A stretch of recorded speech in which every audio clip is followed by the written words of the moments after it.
What's going on, everyone? Jeremy here from the quartering, and we all know it's very difficult to be an exceedingly rich fake socialist, champagne socialist, like Hasan Piker or even Bosch, who grew up in Beverly Hills, never struggled for anything ever in their lives. Hasan Piker never struggled for anything in his life, but now he gets paid millions of dollars a year to sit in his office chair in front of a greatly dwindling audience, by the way, of 14-year-olds angry at the world, pretending that he knows anything at all about culture whatsoever is absolutely hilarious. And over the weekend, he took some hilarious L's on his take and Oliver Anthony's Richmond north of Richmond, as well as other takes around Bethesda, white people, and more. Now, if you're wondering why Hasan Piker is so desperate for attention, lobbing out what he must know are insanely inaccurate takes, it's because his channel is dying. Now, of course, he live streams for a lot of people, far more than I do. Credit where credit is due. But if we look at this as an individual, when I look at his statistics over his career, this is somebody who used to see average concurrent viewers as high as 43,000 just last year. Even if we look at September of last year, 37,000, but it's been consistently dropping now with just 31,000, which is like a 25% drop, down to 25,000, sneaking up to 28. July last month, just 23,000, almost a 50% drop in his audience, and 24,000 in the following month. Now, of course, it is summer, and that is relevant, but if we look back to last year, if we look back at 2022 or 2021 in July, you see June 34,000, still at 28,000, and then in August 32,000.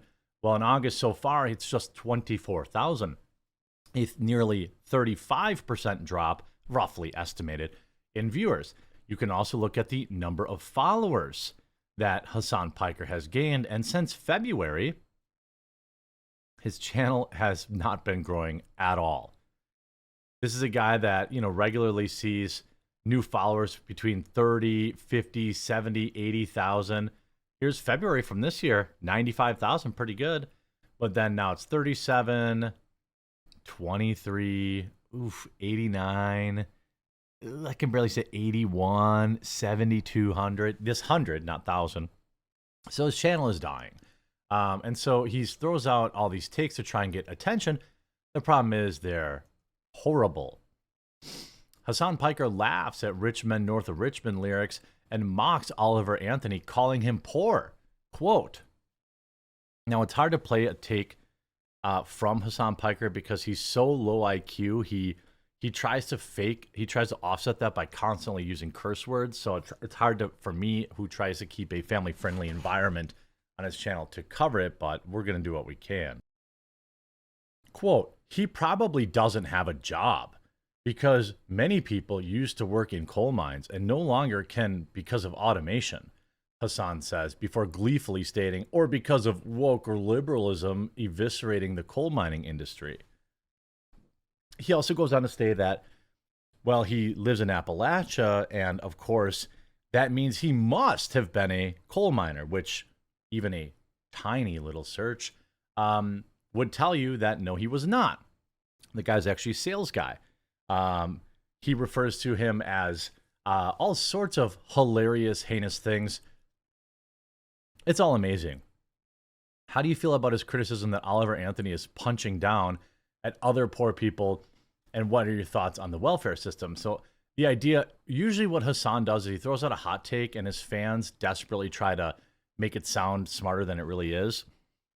The idea that he's punching down at other people on welfare is ridiculous. First of all, because he's not. He's talking about people on welfare who are taking advantage of it, not people on welfare in general. Any idiot can know that just by reading the lyrics, which Hasan did and purposely misunderstood them.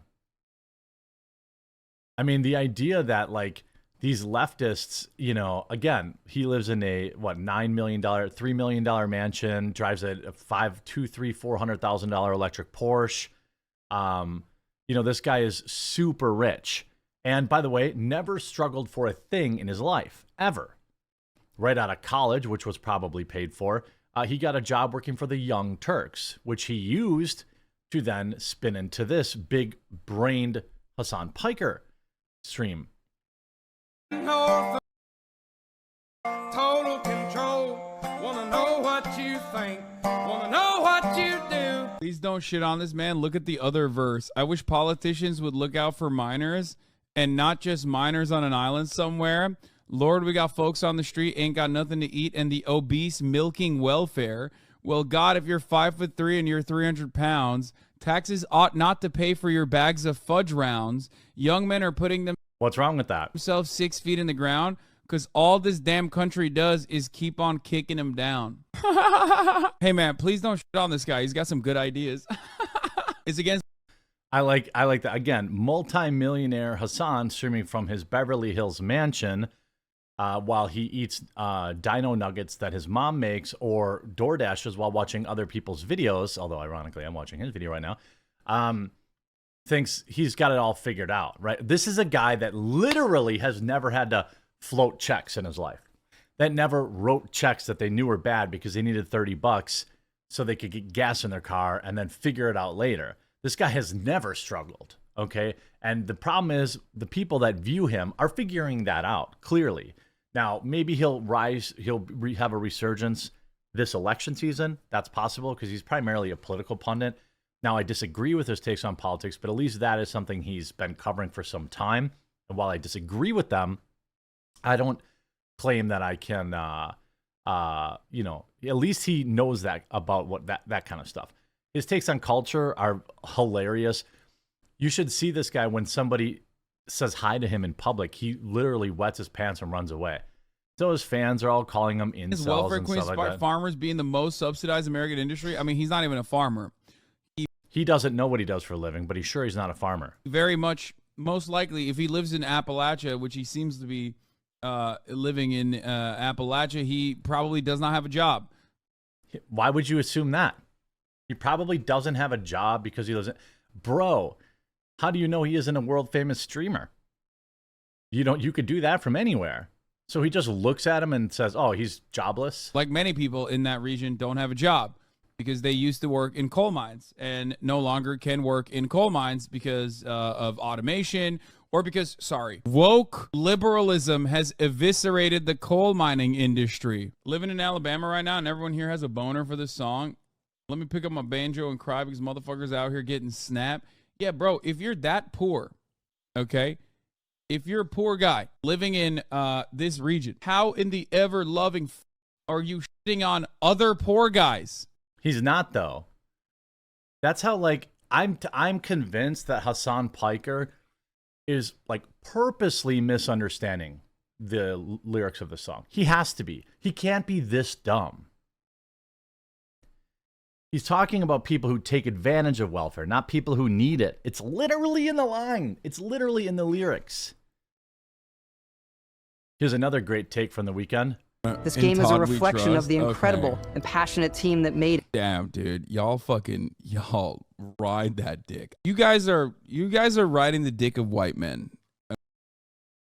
Now he's talking about Todd Howard, who shouldn't be trusted based on his actions, not his skin color.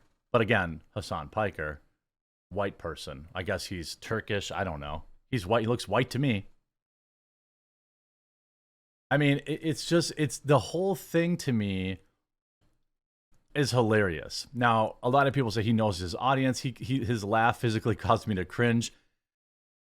I get it. Like, okay, Vito, the guy that defended the Cuties movie, he's the one calling the song trash. Now, I am not one of those people that think this is the best song that was ever written.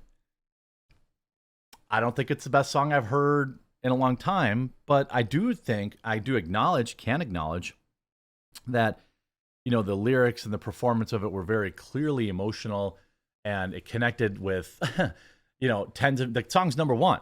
So You know, while Hasan Piker sits eating dino nuggets in his multi-million-dollar Beverly Hills mansion, you know, it's #1 on the music charts. #1. Okay.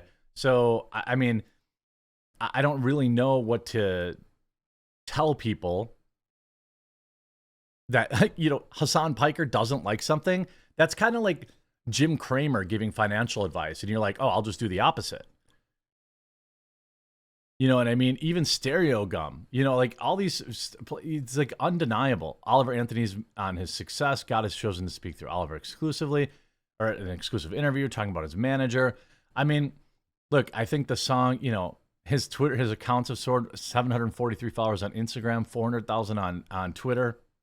You know, high profile artists, including John Rich, offered to produce his music. Jamie Johnson, who joined him on stage last weekend at a free show in North Carolina, also provided support. I mean, this guy is mega popular, and I just love when Hasan has something to say because it's probably wrong. Hope you enjoyed this video. Hope Hasan can get through this upcoming recession when all of his tier 3 subs have to back off their subscriptions, but I'm sure he'll be fine because there's always more coming along the pipe. Hope you enjoyed this video. If you did, make sure you leave a like on it, and we'll talk to you again real soon.